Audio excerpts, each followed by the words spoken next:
সবাই চোখের সামনে একজন তদন্ত করার সময়, রেড করার সময় একজন বাংলায় সংবিধানের শপথ নেওয়া মুখ্যমন্ত্রী সেটা কি করে করতে পারেন, কি করে তাদের চোখের সামনে থেকে ফাইল নিয়ে আসতে পারেন এবং তারপরে তার সঙ্গে তাদের পুলিশ অফিসার যারা অ্যাডমিনিস্ট্রেটিভ লেভেলে রয়েছেন কর্মরত অবস্থায়, ডিউটি অবস্থায়, তাদেরকে সঙ্গে নিয়ে তিনি তাদেরকেও সংবিধান লঙ্ঘন করার জন্য প্রেশার দিয়ে জোর করে তাদেরকে নিয়ে গিয়ে তাদেরকেও কিন্তু এই সংবিধান লঙ্ঘন করার বাঁধটা তাদেরকে দিয়েও ভেঙেছে, শুধু নিজে ভাঙেননি। সোশ্যাল মিডিয়ার মাধ্যমে আমরা দেখেছি যে সংবিধানে শপথ নেওয়া একজন মুখ্যমন্ত্রী কেন্দ্রীয় তদন্তকারী সংস্থা তারা 2020 কোল স্ক্যাম এবং তার অন্তর্গত বিভিন্ন তদন্ত নিয়ে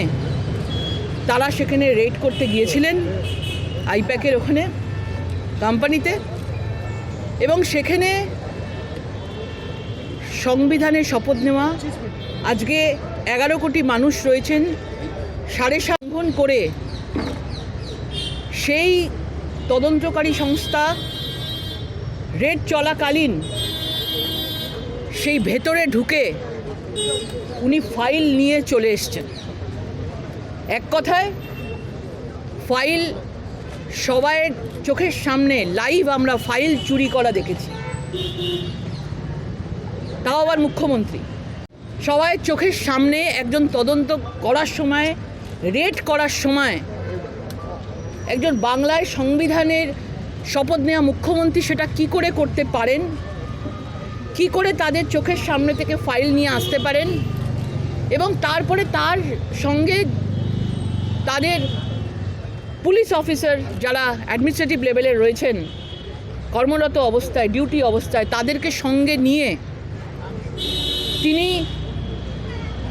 তাদেরকেও সংবিধান লঙ্ঘন করার জন্য প্রেশার দিয়ে জোর করে তাদেরকে নিয়ে গিয়ে তাদেরকেও কিন্তু এই সংবিধান লঙ্ঘন করার বাঁধটা তাদেরকে দিয়েও ভেঙেছে, শুধু নিজে ভাঙেননি। সোশ্যাল মিডিয়ার মাধ্যমে আমরা দেখেছি যে সংবিধানে শপথ নেওয়া একজন মুখ্যমন্ত্রী কেন্দ্রীয় তদন্তকারী সংস্থা তারা 2020 কোল স্ক্যাম